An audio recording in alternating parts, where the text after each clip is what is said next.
It's Larry Kotlikoff here. My sidekick, son Alex, is getting married this week, so he's busy prepping for that. But I'm delighted to have as our guest at Economics Matters, the podcast, Roger Lowenstein, the famous author and writer. Roger, it's great to have you.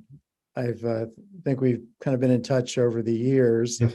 We never really, I don't think, met face to face, and here we are. And now I learned that you're actually living in Cambridge for many years around the corner, and I could have grabbed lunch, but we will do that now. So we'll do that lunch, and congratulations to your son. Thanks so much. So what I usually do to start out is just give a brief intro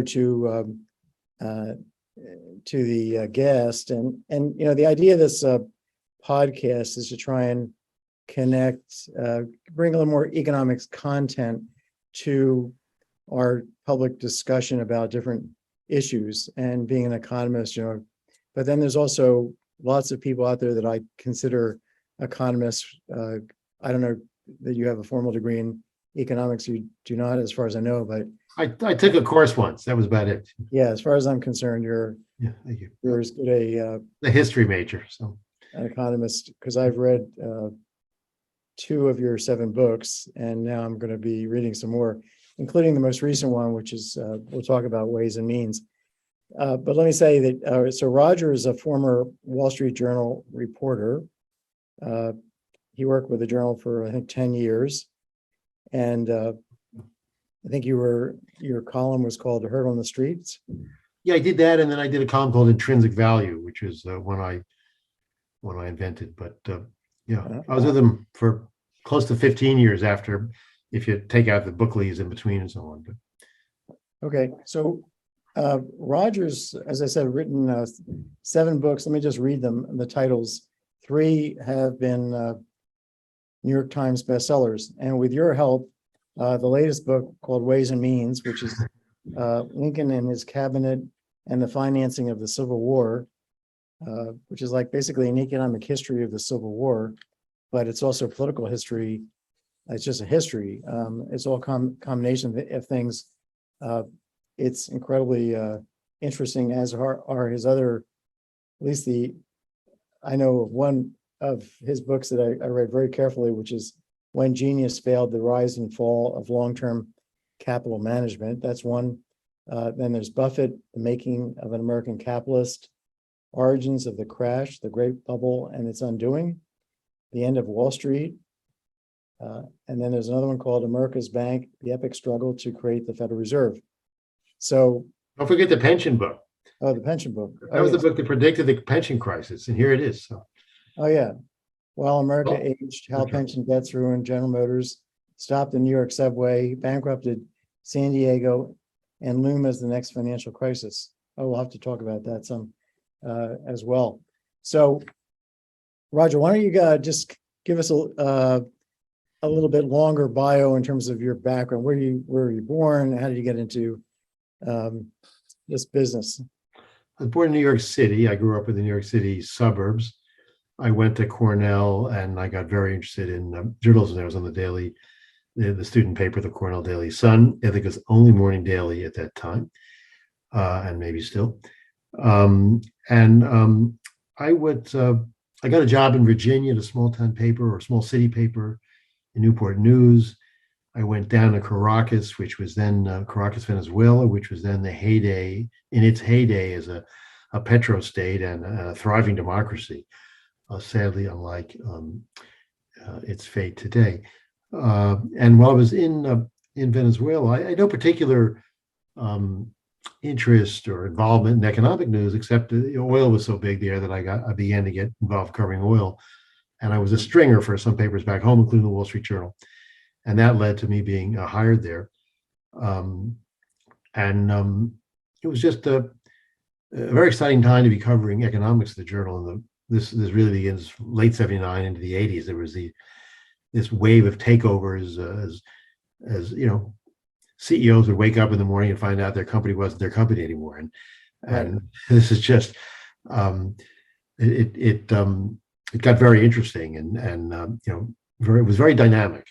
It was a period, I think, after when the political fervor of the 60s and the Nixon Watergate era had died down. And at least if you're at the Wall Street Journal, then it seemed as though uh, economics was a more vibrant period. The country was, or the business climate was in some way reinventing itself. And then the very dormant stock market for the 1970s, really dormant for a long time. And suddenly, people were trading companies, taking them over. There was the early startups of what later blossomed into the digital age, and then it was all those computer companies, Tandy, and all those companies that no longer exist anymore. A company called Apple that I'm sure doesn't exist anymore because it was written off about 40 times. Oh, it does exist? Okay. That's But anyway, that was when I came into it. And I after about 12 years there, I took a leave to write the Buffett book, and then another leave to write When Genius Failed, and eventually I'd always wanted to write books, and eventually I left. I still did plenty of journalism for the Journal and others, but my main gig now is writing books. And I did a bunch of books that were sort of about current crashes, and then there came a time when my background as a history major asserted itself, and I didn't want to write any more books about current crashes because everyone was the biggest. They were, each time what happened, it was the biggest. It was the biggest for a lifetime, the biggest I'd ever see, until 2 years later or 3 years later, there'd be another one that was bigger. And I just thought I could have, I love history, and in some ways you get more perspective if you look back when the story of that era has really been written, to do some historical books. So the first one that was purely historical was one of the founding of the Federal Reserve. It was called America's Bank. And that kind of led into the most recent one because in the course of researching America's Bank, I looked into the system that the Fed replaced. And it was thank you, there he is. And the system that the Fed replaced was the national banking system, which had been set up in the Civil War by the Secretary of the Treasury. I was very intrigued that it was a very complicated system. You may still remember that in many towns there were these big, neo-Grecan bank buildings that would say First National Bank, Second National Bank, and so on. And this was all set up by Salmon Chase, Secretary of the Treasury, with Congress's approval in the middle of the war. And it was interesting to me that they had gone to this lengths to set up a banking system when they had something else in their hands, namely defeating the rebels. And it turned out, as I looked into it, that they had done a whole lot of innovative financial things, and it was really and fiscal things too. and fiscal things too, and economic things, colleges and railroads and so on. I mean, just they really created a federal government where none existed. So let me ask you one quick question, and then we'll get into the book. Well, first of all, we'll get into Cornell University, but how did you go from being a history journalist major to becoming so knowledgeable about economics? I mean, when I read your books, when I'm reading this book, Ways and Means, I talk to people about monetary issues and inflation and banking. I've written a book about Jimmy Stewart is Dead. I don't know if you've ever read it, but it's about banking. So I've done some thinking. Great title. It's a great title. It kind of brings back, the Washington Senators or the Dodgers. It's just a great title. So yeah, it didn't sell too well. No. But it was about the Great Recession, what really caused it, and how to never let it happen again. But and I will get you a copy. So, but I notice a depth of thinking about these issues that goes beyond what I think I observe in colleagues and even I appreciate that. Economic superstars. Appreciate that. The Journal was a great school. You go off every day and you cover sort of a mundane financial event. In the very beginning, I was covering commodities markets. I covered copper. I mean, there couldn't be anything more boring to 99% of the population Yeah. in copper. I remember I tried to interest a friend to invest in the copper market when I was a few months onto the copper beat, and I succeeded in causing him to lose a fair amount of money because I didn't know what I was talking about.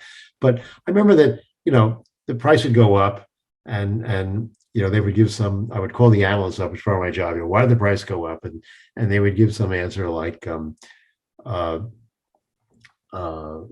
it was oversold, and the next day would go down, and I would say, why did it go down? And there was a temporary correction, and whatever they said one day seemed to have no bearing on what they would say the next day. And it was clear to me they were just intuiting a trend into what had happened in the last 3 days or sometimes 3 hours, and you could just throw out all these short-term predictions, and you'd be none the worse for it. And I think thanks to my father, late Lou Lowenstein, who introduced me to Buffett, I had a very interesting juxtaposition because I was sort of reading and talking to all the working analysts on Wall Street, and at the same time I was reading Buffett, and it was clear to me that his way, at least, of thinking about specifically equity securities in Wall Street was so much more commonsensical than the sort of stuff you'd hear and write down and put in the paper every day on. So that had a big influence, and just going out every day and thinking about what you were. I remember one early story they sent me to cover Fibro Corporation, which was the old Philip Brothers, a commodity trading company, and I'd seen in their filings that they were going to split the stock. So I was very new to the paper. And I said, well, why are you splitting this? What's the point of splitting the stock? It's just going to mean that everybody will have twice as many shares, and every share will be worth half as much. Well, why go through this effort? And he sort of said, well, Mr. Lowenstein, it's clear to me you don't know anything about Wall Street. The next time you come for an interview, you ought to learn how things are done. The fact is, if you use common sense, I was right. I mean, there is no point to it. It's just marketing. So Yeah. it's common sense is can sometimes get you a long way. You're not going to understand everything with common sense. I mean, some expertise and so on. But Well, I think it's not just common sense and interest. I mean, I kind of perceive some really deep thinking about how the financial system works. And look, you went and connected the Federal Reserve to the founding of the Federal Reserve to what happened in the Civil War, the financing of the Civil War, and the issuance of legal tender, the greenback, and development of the banking system. And so we're going to get into all that. So there are these kind of deep connections, and then that kind of, I want to link those to where things are today. With even, we have something like 20,000 cryptocurrencies out there. You talked in your book about there being. I own every one of them. It's just. Yeah. You talk in the book about there being 8,000 banknotes that were circulating. I think if I got this right, during the time of the Civil War, there have in effect 8,000 currencies, not that much different from cryptocurrencies. During the Great Depression, if I got this right, there were 3,000 different currencies issued in many cases by towns. Well, I would make a distinction. Those currencies, they were issued by banks chartered by the states, so they were individual banks. Some were better, some were worse, but they were all backed by some amount of assets. The banks had loans out. I mean, they had assets, so there was something behind them. If you took your Bitcoin to Mr. Bitcoin and said, I'd like to trade this coin in for some of your assets, good luck to you. So now what you can do with Bitcoin right now is you can trade to somebody else who thinks it's worth more than you think it's worth, or as much as you think it's worth. Right. And he can trade to somebody. And as long as a chain of people who think it's worth something, exists. Yeah, there's no collateral. But it's not like going, to the chemical bank. And there was a chemical bank in New York in the 19th century, and they would have some assets. They might not be money good, or they might be money good, but there'd be real assets based on the productive power of their client loans. So So not exactly the same, but some, Not exactly. I think, right. But I think, well, let me start with one connection that's kind of certainly you're connected to it, and I'm kind of indirectly connected to it, which is connected to your book, but also connected to your personal history, which is Cornell University. So Cornell University, as I understand it from talking to my brother, who's the provost there, is a land grant university in the sense that Ezra Cornell, I think, contributed money to set it up, but at the same time, Cornell got this land that that Lincoln and Morrill, right, was Yes, yes. Morrill Act. It gave land to states to set up university colleges, but the land was out west, and the colleges took the value of the land and used it to, build. To endow colleges. Yeah. Build their So colleges. Justin Morrill was a congressman from Vermont. In fact, there's a Morrill Hall on the art squad at Cornell to this day. He was very upset that he had not been able to go to college. Always regretted this. Became a merchant, made a lot of money, invested it wisely in banks and railroads, which were the big industries to invest in his day. Became a congressman, became a Republican. Was a very influential congressman in the Civil War government, and he proposed. Actually, this came before the Civil War. He proposed that the government endow colleges. You remember the Republican ethos then was to create opportunity for the little man. They were the new party. They were the party of the up and comers, and they were the party of growth, and to raise all boats. And the Democrats, who were very opposed to any kind of government spending or any kind of government involvement in the economy, were opposed to that. And so it didn't pass. In fact, it passed once it was vetoed. And then when the Civil War occurred, and of course Buchanan was out of office, and there were many fewer Democrats in Congress because many of them, the South has seceded, they passed it again. Really an amazing bill if you think about it. Fewer than 1% of Americans were in college at the time. Not even, most intellectuals didn't go to college. Walt Whitman didn't go to college. Mark Twain didn't go to college. But the Republicans had this idea that, and people who went to college were people studying religion, philosophy, Greek. It was really an upper class elitist thing.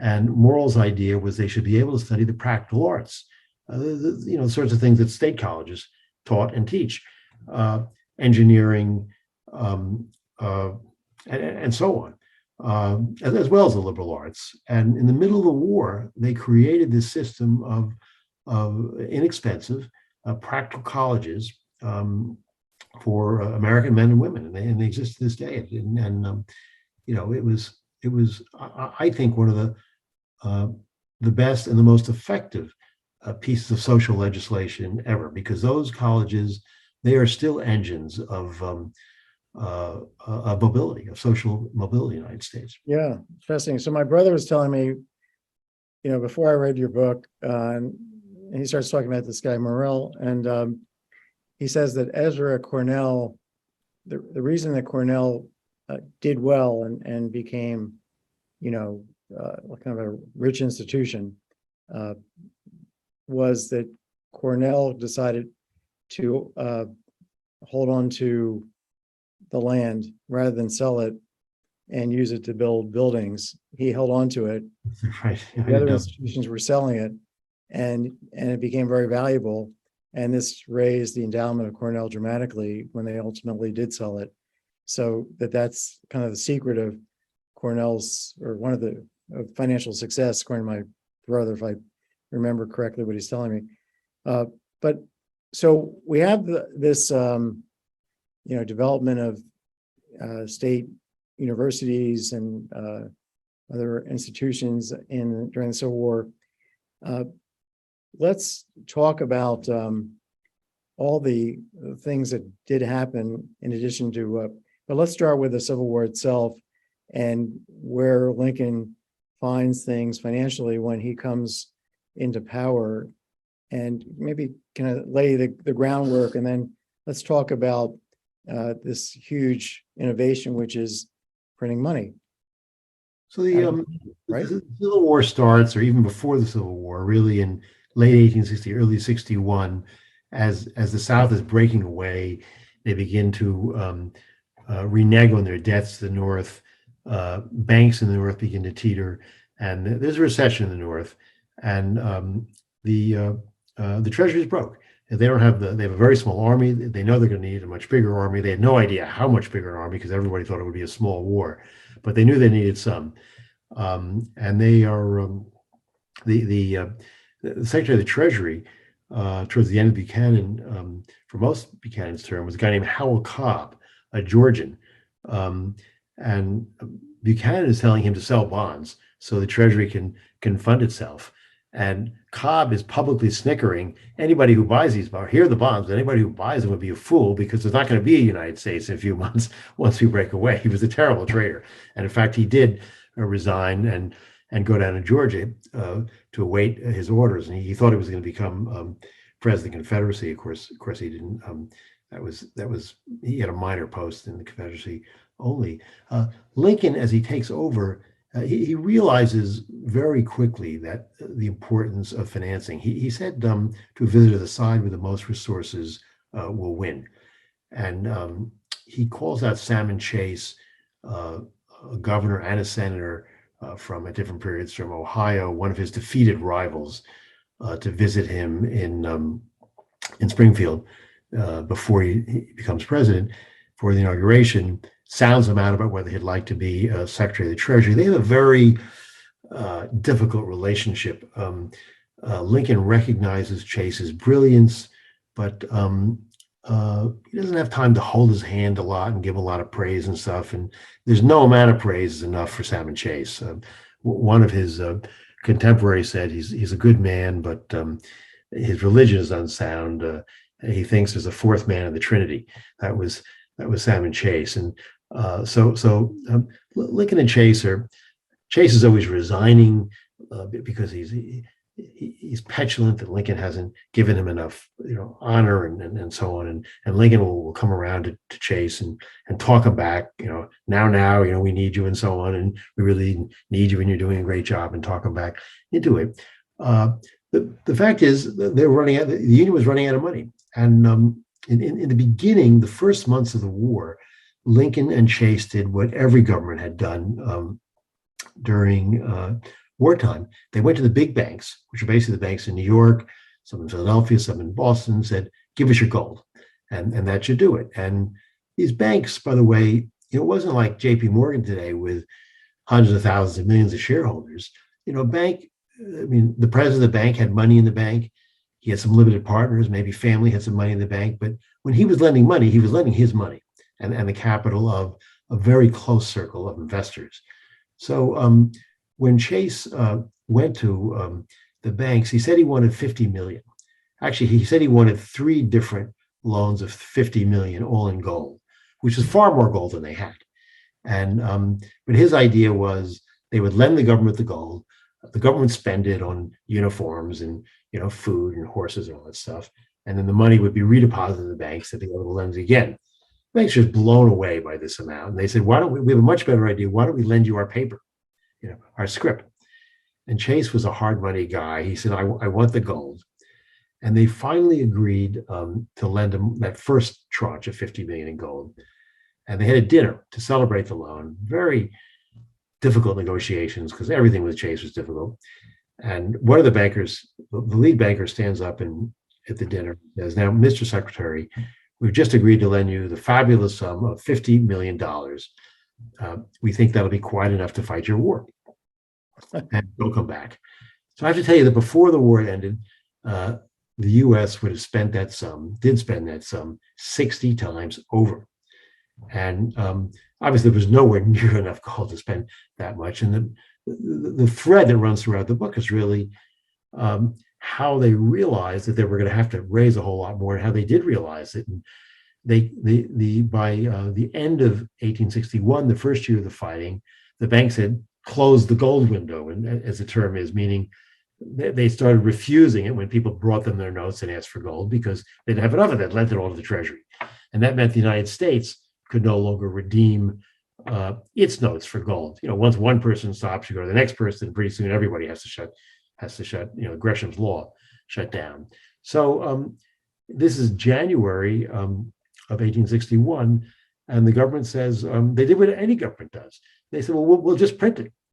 We'll just print it, and we won't make it redeemable gold because they didn't have enough gold. We'll just print. This is the famous greenback legal tender, right. And they were very aware of all the problems that occurred in the past when governments just printed script. The radical inflation during the French Revolution, during the Napoleonic Wars in Britain, and during the American Revolution, the Continentals. Continental, right? Was inflated to basically nothing. Right. And there were really great philosophical debates in the Congress about whether or not they could make it legal tender. They thought it was immoral to call something other than gold and silver legal tender, because it meant that if you'd lent somebody gold, they could come back to you after this law passed and pay you back in paper. First of all, that's not what I lent to you. It's like, lending somebody a chicken and they come back and repay you with a hamster. That's not what I lent you. But now the hamster is legal tender. The paper is legal tender. But they wanted to give the money stand. They wanted everybody to accept it. They wanted to be able to go to any supplier, any cloth maker who was making uniforms, any iron forge who was contributing, ammunition and so on. They had to take this paper. Any soldier at the front for his pay. And after quite involved, I think quite heartfelt, sincere debates, they passed it. And they did two good things to try to prevent the inflation, because they were really very aware of it. One was they put a limit on how much they would issue. It was 150 million. Their thought, by the way, was that people wouldn't carry it around because it was just worthless paper, right? Their thought was, and they made it so you could turn into paper for bonds. And that's what they wanted, because then people would have long-term bonds that have long-term financing. But it turned out that people liked the paper. They could go to the stores. People call them greenbacks. This was a favorable term. They called them Lincoln dollars. There were no Jefferson Davis dollars. It was like a ATM machine invention. Like an ATM machine, and right. Just because it was self-fulfilling, because everybody accepted them. So they did another issue that brought up to 300 billion, and some of the naysayers started saying, "Aha, we told you so." And they did another issue that brought up to 450 billion, and at that point Lincoln said, "No mas." Still, that was only about a sixth or a seventh of the total that they borrowed in other ways. So it was although a lot of money for the time, it wasn't enough to have the type of runaway inflation that we'd seen in other wars. And of course, so there's like an 80% inflation during the. Yeah, but the South had 9,000%. So let's. So 80% is nothing really, because it's 4 years. The same as we experienced in World War One. We had the same in World War One. So inflation raises demand. There's always that prices are going to go up. There's a war in Ukraine now. We have inflation, but it wasn't perfect. But it was tolerable. The other good thing they did that they realized was that the money they issued had to be backed by something tangible, and they created a tax system. There was the only federal system of raising revenue was the tariff.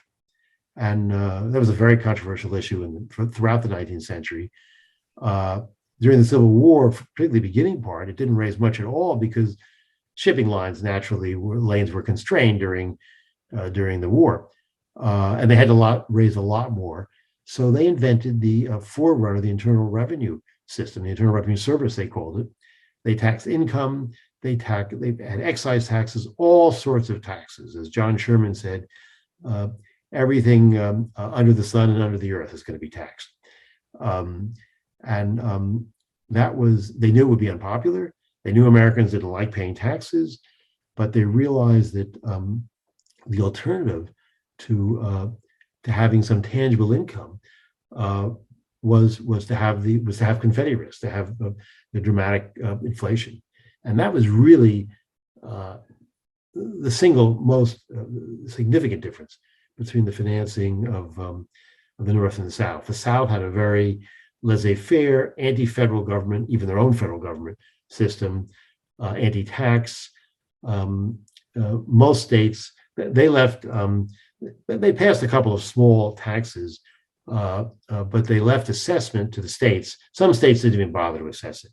Most states didn't bother to assess it. South Carolina paid a little of it, but their attitude was, look, we broke away from the federal government.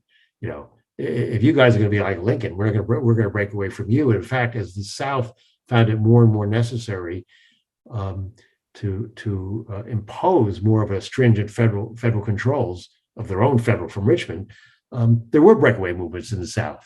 They really didn't want any kind of centralized control. This wasn't what they had, you know, and they started comparing Jefferson Davis to Lincoln, which in their terms was the worst thing you could say.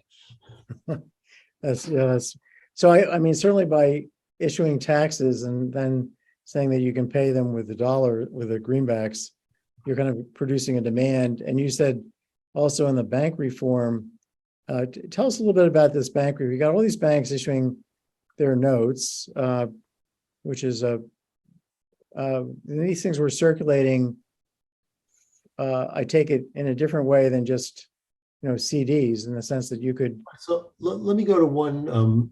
There were really four steps, and we've covered two of them. One was the greenback, and the greenback, by the way, is really very much like the money we have today. You know, backed by the full faith and credit of the United States government and nothing else. And the second step was, which means you can get your Bitcoin back as a Bitcoin. Yeah, that's closer to Bitcoin than the money they had in the 19th century. Absolutely. Yeah. Although it's backed by the taxing system. I mean, the only, you know, you can pay your taxes. The only way you can defray federal income taxes is the United States dollars. So there's going to be some productive capacity behind the United States dollars. That was the second system, the taxing system. The third thing they did, once they had tax revenue, Chase could go out and sell bonds. And that was the principal way, long-term bonds. That was the principal way that the war was funded. So there's a big difference between printing paper money, which people go out and spend, and long-term bonds, because both of them, in both cases, you raise money, but in one case, in the case of the short-term paper, it's circulating. People are using it as money, and it leads to inflation. So what governments really want to do is they want to sell long-term bonds. They get the cash that they bring in when people buy the bonds, and people just, you know, lock away the bonds for 10 or 20 years, and the government doesn't have to worry about it for a long time. That's the ideal. Once the government started raising large sums of taxes, Chase was able to sell bonds like the United States had never sold them, with the help, of course, of a private financier who he enlisted, and that was Jay Cooke, the Philadelphia banker.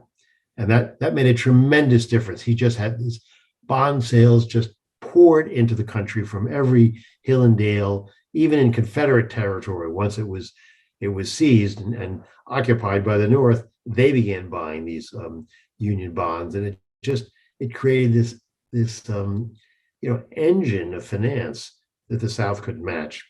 The last step that that Chase created, this was really his creation, the point you got to, were national banks. So the system of banking was really archaic. It was, you know, every state had its own bank laws. Under those laws, they would charter banks.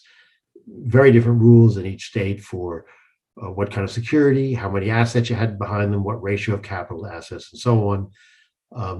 The banks in New York tended to be good. The further west you got, and further south you got, the less good they were.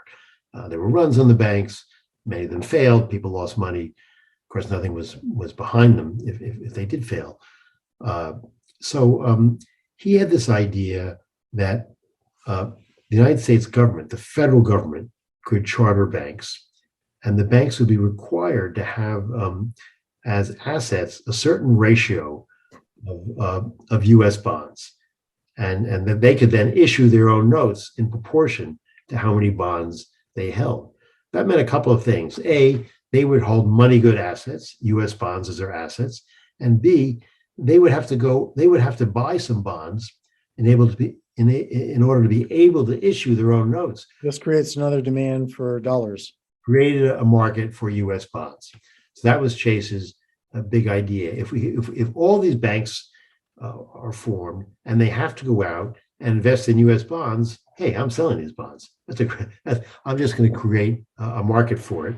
And the system really worked well, with one exception I'll talk about, from about 1863 to the creation of the Federal Reserve in 1913, about 50 years, which ain't bad, because a lot changed in those 50 years, but the system survived. And more banks became federal. This is the beginning of federal regulation. They were much better regulated. Failures occurred less frequently because the banks, their assets, the national banks, their assets were good, as Chase had envisioned. It was really a big improvement. And the other thing was, you could take money. This is a huge thing. You could take money from one part of the country to another, and it was worth the same amount. Before, if you took money from Kentucky to New York, it was worth close to nothing. When you say money from Kentucky, was this a bank issued notes from Kentucky? Was like yes, if you took money from a Kentucky, yes, that's what money was. If you took notes from a Kentucky bank to Philadelphia, they didn't want the Kentucky notes. These were so. This I'm going to push on this. So these are like the bank issues these notes, which are like IOUs. They're IOUs, and they can be endorsed over just from one person to the next, right? So they trade as money. They were the old term banknotes from England. That's what money was. They were banknotes. So that's the sense in which we have 8,000 currencies float. Now you're right that there were some had more or less collateral behind them, and there were actually books out that were circulated advising people which of these 8,000 were better and worse risks, and also on how to spot counterfeits. Because not surprisingly, if there are 8,000 different currencies out there, there's a lot of opportunity to counterfeit. If you can't do one, you do. This is fascinating. Now, how do we go? Because one of the things you said, but I didn't quite have enough time to read carefully in the book, is that you talk about unifying the currency. That this is, how do you go from 8,000 to one currency? What happened to these? Do these banks retire their notes? What happened was state banks continued. However, in successive pieces of legislation, they taxed at successively higher rates. They put a tax on state bank notes. So although these state bank notes, although the state banks themselves survived, the state bank notes didn't. So the only notes that survived, besides the greenback and treasury notes, were notes of the national banks. And these notes had the issuing bank on one side, but an identical national bank insignia emblem on the other. And they were then valued the same because they had the same assets behind them in all of the states, across the country. And they're also more valuable overseas. You try taking a Kentucky note to some banker in London. This is a big step towards unifying. They put a tax on the banknotes, and then what happens exactly? So the Kentucky bank. So the state bank notes, they just put a tax on the state bank notes, and the state banks weren't able to continue circulating these notes, and so they did stay in existence. Some people like to be chartered under the states. There was different regulation regulating the interest rates. In some states, it was more permissive, but those banks then had to fund themselves by taking deposits rather than issuing notes, because it was just people took these Kentucky banknotes back to the bank and got greenbacks for it. I presume they probably or whatever assets they had, greenbacks or U.S. notes, but or in some cases specie. But the point is, as you get further from the Civil War, the state banks stopped circulating notes, even though the state banks existed. There's still banks chartered by states, and the federally chartered banks with a uniform note became more and more dominant in the system. So were they, just one more question on this, were these taxes imposed on the state banknotes, were they passed during Lincoln's time in office? It was They Chase. were. I believe they were raised afterwards. There were a couple of there were the first Banking Act was passed in 63. The tax was raised again in 64 because they weren't they were afraid at first to piss people off and make the tax too high, but eventually they raised it high enough so that it became uneconomical to circulate these notes. So, the money which these notes represented became a depreciating asset. So that's not. So, I mean, this is a period where federal government is incredibly active. This revenue bill, as you mentioned, the first really big tax bill. We have new invention of the dollar, or reinvention of the dollar, if you like, because we had one during the revolution. We have a big change in banking. We get rid of 8,000 cryptocurrencies in effect. We have inflation, but not super high. And we have It was high. I mean, people 80%. Also in that era, they weren't used to prices going up a little bit. I mean, there basically been no inflation for decades before then. So it was worrisome. It was worrisome for all the reasons it's worrisome today. Inflation went up faster than wages. There were the draft riots, which nominally was against the draft, but they're really race riots against blacks. They were horrible. And New York City, that's where the riots were, right? Yeah, New York City. Yeah, they lynched blacks and beat up. They lynched a dozen or so and beat up scores, and these were all provoked by by copperheads basically who played out this theory that the blacks were freed slaves were going to come up and take your jobs and so on, and then they were spewing this in a very economically nervous time, exacerbated by the inflation.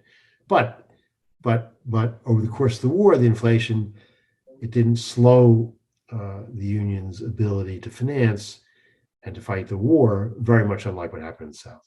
So right.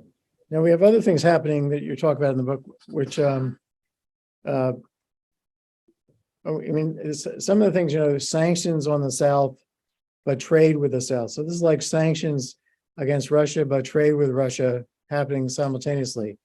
That's one of the connections I saw between. Yeah, it's absolutely true. I mean, it certainly frustrated me, like a lot of people, that the Europeans are still buying plenty of Russian energy while this invasion is going on. Well, a similar thing happened in the Civil War, which is the North very quickly occupies some territory, and they once they've occupied territory. They don't want the people in that territory to starve. In fact, they want the people in that territory to thrive. They want to bring them into the Union, show them how good it is, all that. Lincoln very much believed that economic prosperity would be the sort of the solve, the healing agent for the nation. He really believed in prosperity. He'd been a railroad lawyer, principally a railroad lawyer, before being elected president. He really believed in that. Trickle up or trickle down. I mean, he believed that business was an active force. He very much believed in helping the little guy. A lot of these programs before that. So they also were hurting for hard currency, the North. So they devised a scheme where treasury agents or people that they designated would go into supposedly loyal areas of the South and purchase cotton. And then they'd bring it out and they'd sell it to England and France, which were desperate for cotton. And that would do a few things. A, the North would get the revenue, and B, England and France would get the cotton, and it would keep England and France. England and France were experiencing a depression because of the lack of cotton. And there was pressure on particularly the British, to get involved in the war, either on the South side or just to pressure the two sides to go to an armistice so they could have their cotton again. So Lincoln didn't want that. So they start buying a lot of cotton from the South. And Grant is furious. Sherman is furious. There's a quote in the book from Sherman: "You cannot trade with the people and make war on them at the same time. It's just, and Lincoln is deluged with requests from people who want to do this trading. There's no way to people in the South had to swear loyalty to the North. Of course, once the money ends up in the South, it's going to end up in the coffers of people loyal to the Confederacy. It's how could it be any other way? There's just no way to draw that kind of a line. But it went on for quite a while. It really lasted the whole war in lesser and greater amounts. It was just Lincoln knew it was problematic. He kept having Chase issue new regulations about who could buy this cotton and from whom, but it was a hopeless business. And I really think he was mistaken, because as badly as the Northern economy needed the cotton, the South was more desperate. They needed the sales more. And whatever pain not trading inflicted on the North, the pain did more harm to the South. That was the South's Achilles heel. They fought like tigers. They punched above their weight on the battlefield. They had 9 million people, including enslaved blacks. The North had 20 million, and yet they withstood for 4 years of fighting. As late as July 1864, going into the fourth year of the war, Grant was stuck in the mud, and no one could see the end. But the South began to fail economically. I document that in the book. People are starving. Prices of everything are going out of sight. They're diverting goods from civilian people to the army, which is causing desertions to skyrocket because soldiers are hearing from their families that they're starving. The economy of the South, the statesmen of the South are saying, we need a salmon chase here. They say that. That's quoted in the book.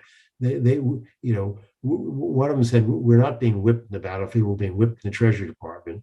And this policy of Lincoln's was ill-advised. It shored them up in their weak link in the Treasury Department. Another thing I found interesting was this aid to states who are adopting gradual emancipation. I think that's one of the bills that was passed. I don't know how effective it was, but I think you mentioned it in the book. And it occurred to me that given Roe v. Wade, it's being overturned, that you could have a Democratic controlled Congress and a Democratic president potentially pass a bill that would aid states who legalized abortion. It's an interesting comparison because, of course, they're both very moral. They're both perceived as extremely moral issues on either side. Slavery was also perceived as a moral issue, believe it or not, in the South. Lincoln was, he was able to move gradually and pragmatically, and not always frame it on moral grounds. In the beginning, he made it very clear: we're not freeing this is not a war to free the slaves. We're fighting this war to preserve the Union. When Horace Greeley challenged him on that, he said publicly, if I could win the war by freeing every slave, I'd do it. If I could win the war by freeing no slaves, I would do it. If I could win the war by preserve the Union by freeing some slaves and not freeing others, I would do it. But as the war goes on, he begins to get a little tired of that. And some Southerner writes him and says, if we went back to the status quo, meaning with slavery, you could probably broker a peace with the South. And he wrote back and said, broken eggs cannot be mended. He was a little irritable, for him. But even the Emancipation Proclamation, if you look at it, he's offering the states the Emancipation Proclamation was issued in September of 62. It only takes effect on January 1, 1863, and then only for the states then in rebellion. So it did nothing for the slaves in Maryland or Delaware or Missouri, which weren't in rebellion. And had North Carolina decided to rejoin the Union, those slaves wouldn't have been affected. So it was invoked even then as a war measure.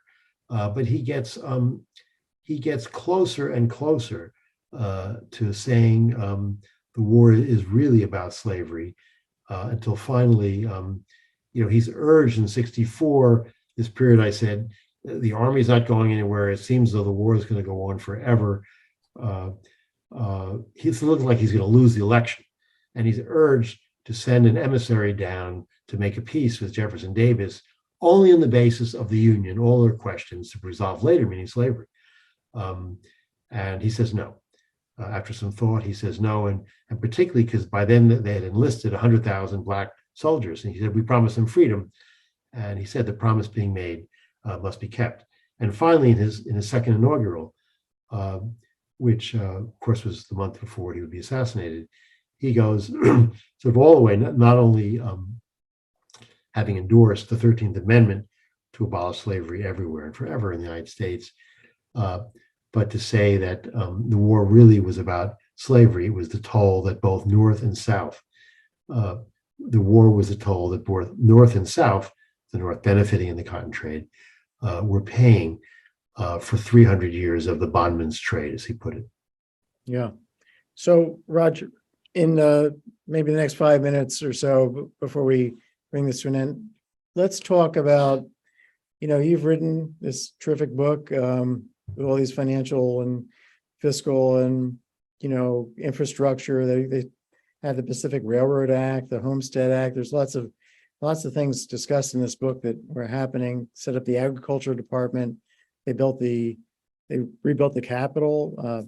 I think they said they built the executive office building next to the White House, old executive office building. So there's a lot going on. The huge Treasury building, I believe, at the time. So lots of interesting public goods happening or expenditure. But and then you've written about financial crises, and you've written about the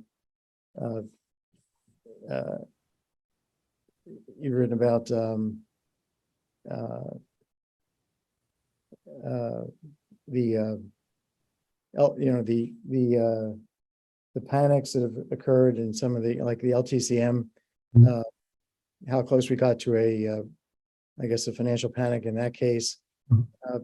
So I'm trying to bring around to how to connect all this work that you've done in these different books to what's going on today and how you see today's inflation. Some economists say that what we're seeing with inflation right now is the printing, basically the Fed's printing money during, and other people say, and the statistics do show our conventional measures of the money supply going up, but they've been going up dramatically since 2008 without inflation. They kind of went up more rapidly since 2020. We're up a lot more rapidly since 2020 because the banks weren't lending that money out.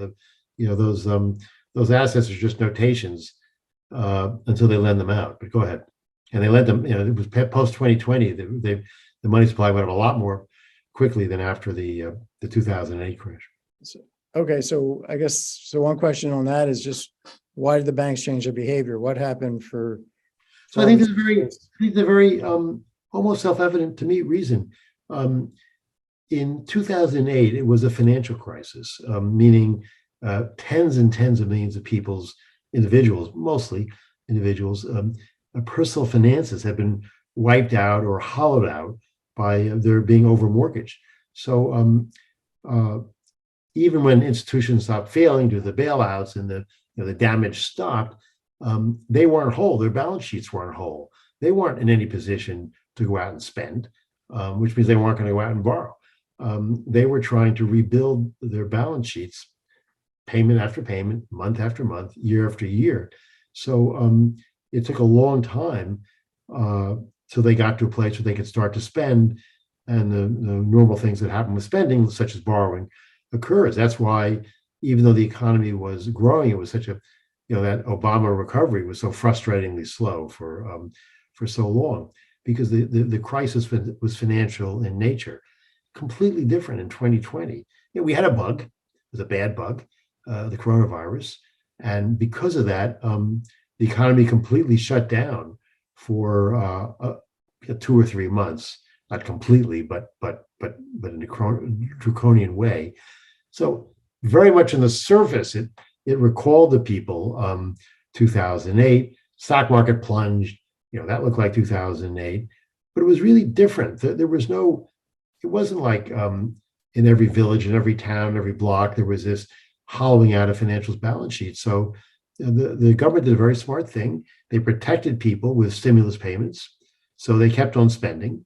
And within 2 or 3 months, some industries sooner, some industries less soon, business figured out how to operate with some degree, again, some more, some less of protections, mass, whatever it was, and went back to work, and the economy continued to function. And the recession ended. The recession was very short-lived, and yet here we are back to a normal economy, normal in an economic and financial sense. I understand people were still wearing masks, or they were working remotely, but they were working. The economy was working, and yet for another year and a half, we had a super stimulative monetary and fiscal policy when we didn't really need that stimulus anymore after the beginning months, or not nearly that much. So what happened was exactly what Larry Summers said would happen. It just, all this money created demand, and demand set prices up. And to me, I lived through the 70s, and how painful that was to beat, and how. Okay, but let me play devil's advocate here. Okay, sure. Okay, the money supply increased dramatically debt increased from like 35% to about 80% of GDP between 2008 and 2019, and then it increased a lot more. Went up to 100%, and debt to GDP has been declining since Biden took over. Part of that is inflation eroding the real value of the debt, but there's also a big increase in M2 over this period, and we didn't see any prices, any inflation. Over which period? Over the period like 2008 to 2020, I feel like during that period. I don't think people were in a position to spend. I mean, I think, if you look at. I guess my question is whether we should be blaming this on the government, or whether we should be blaming this on Ukraine, on China shutting down periodically, on supply side disruptions, bottlenecks. Look, the inflation was, and then we get into the psychology of inflation and takes off. Inflation was well in the system before Ukraine. Ukraine didn't help, but I think of that as similar in the 70s when you had a very inflationary environment, and then you had the Arab oil embargo. Obviously that was fuel on the fire. Sorry for the pun, but in this case, inflation was already really in the system before the invasion. As far as the supply chain is concerned, look, the Fed's job, it's not just the government, it's not just the deficit spending, it's the Fed. The Fed's job is to create an appropriate amount of money for the supply. They want demand and supply to be roughly in balance. Now, the Fed can't do anything about supply. They can't go out and build chip plants, but they can do something about the demand. So the Fed was reading the papers like everybody else. If supplies were constrained, it's their job to make sure those two are in sync. And demand and supply were just way, way out of sync.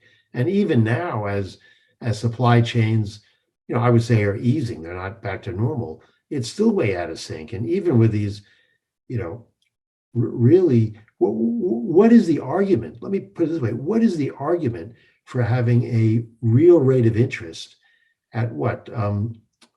Negative 2-3%, then negative 5%, then negative 6%. I mean, what theory of monetary policy gets you to that rate? Well, okay, so I think that wasn't necessarily the policy. Some part of this was inflation takes off. And well, it's zero, and inflation is, even when inflation is just 2%. So real returns are negative. You're absolutely right; they were negative, but that's kind of like the economy reacts to, or interest rates did not rise rapidly enough. Let me put it that way. And you could say, well, the Fed should have been raising the short-term rates. I'm kind of a different view. I think this inflation, if the Fed is printing, let's say, a lot of money now, it can certainly take its portfolio of bonds, sell them back in, pull the money back out. The government can raise taxes through time. I'm not so, I think the, the whole picture of prices is a dynamic, with money supply as a dynamic. It's not just kind of the current policy with respect to printing money that matters. It's the future policy as well, in my view. So I don't think one can just look at what happened today and say, hey, this is the reason. I think that gets us back to the copper market went up today because of X. I think Larry Summers, I've known Larry since grad school. We co-authored about 4 papers.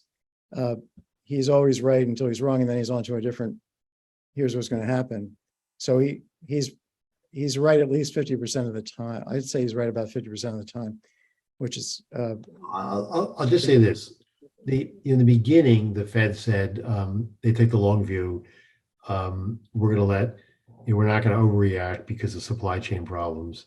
But the more time that went on, the less tenable that position has I looked. think what's happening here, Even to that. Let me argue back. I think what's going on here is that Summers and other people in Wall Street are goading the Fed into raising rates and kill the economy. They've already gotten mortgage rates up just by talking about raising rates. Mortgage rates have gone up.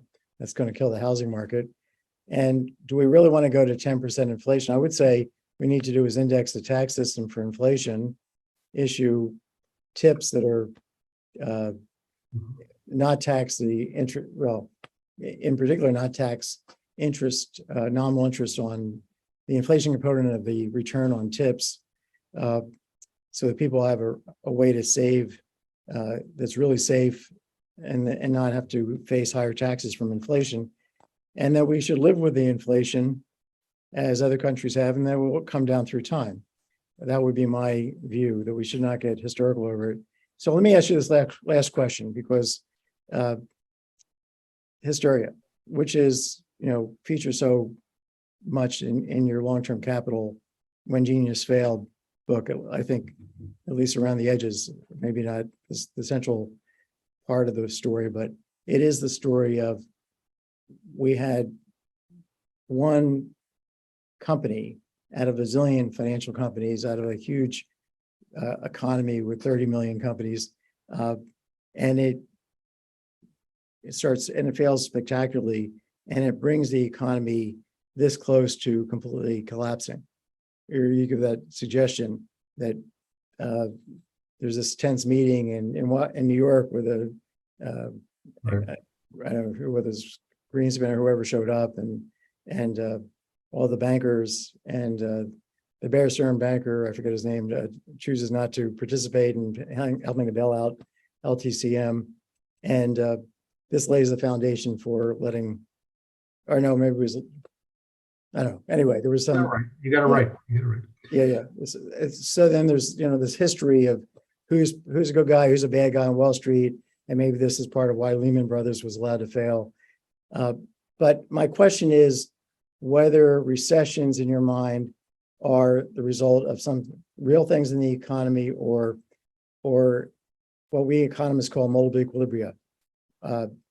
Everybody gets the idea that everybody starts talking up bad times, and that becomes a self-fulfilling prophecy, because I want to fire my workers before your customers don't show up, and your customers are my customers are your workers, so you fire my customers, I fire your customers. I think recessions are inevitable because of the Minsky effect, where look, human nature is inevitable. So times are good, so people expand a little, and so times still are good, so they expand a little more, and banks make a loan, the loan's paid off, so they make a loan the next time with a little less safety, a little more risk, and as long as that's going well, do they say, well, should we stop? No, they say we should keep doing it, and they keep doing it until they realize they've gone too far, and that's it's a very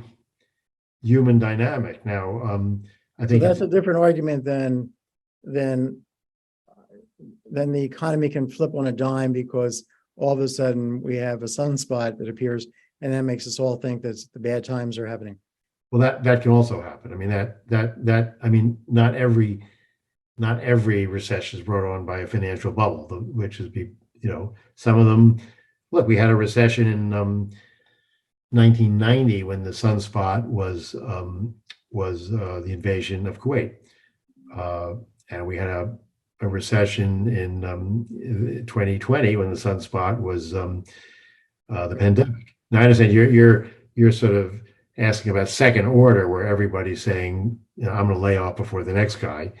But I don't think human institutions can get things. You can expect them to get things perfect. They're going to err, necessarily to one side or the other. And I think smart governments and central bankers can modulate that tendency. And we certainly had fewer recessions, post 1980, post those very severe recessions, the 1980s. We didn't have another one until 1990. We didn't have another one until 2000. Of course, we had a Lollapalooza in 2008. But then not. I don't think I'm forgetting any. Then not another one until the pandemic recession. So we've gotten better at it, but obviously the Fed is far from perfect. Yeah. Okay, so we're going to leave it there. You and I are going to have lunch over this question. After the wedding. What? After the wedding? I'm going to send you a paper, which I'll advertise right now. It's on my website, kotlikoff.net. It's called The Big Con. It argues that the Great Recession, that all the causes of the Great Recession as put forth by the Financial Crisis Inquiry Commission turned out to be factually not true. So that my view is that this was actually a sunspot where, in a kind of a media sunspot, everybody started talking about these bad mortgages, of which they were not big enough to matter, and there weren't that many, and they actually didn't turn out to be so bad. But anyway, we will talk about that. I look forward to it. And I very much appreciate this. This has been a fascinating discussion. I want everybody to do the following, which is go to Amazon or your local bookstore, Better, or Barnes and Nobles, or Indie Books, and buy this guy right away, because you will not be able to stop turning its pages. Roger, you are a national treasure. I thank you so much for being on. Thank you very much for your kind words, and it was a pleasure talking with you. Great. All right. Send me a link when it's out, huh? Oh, absolutely, will do. I'm going to Great. just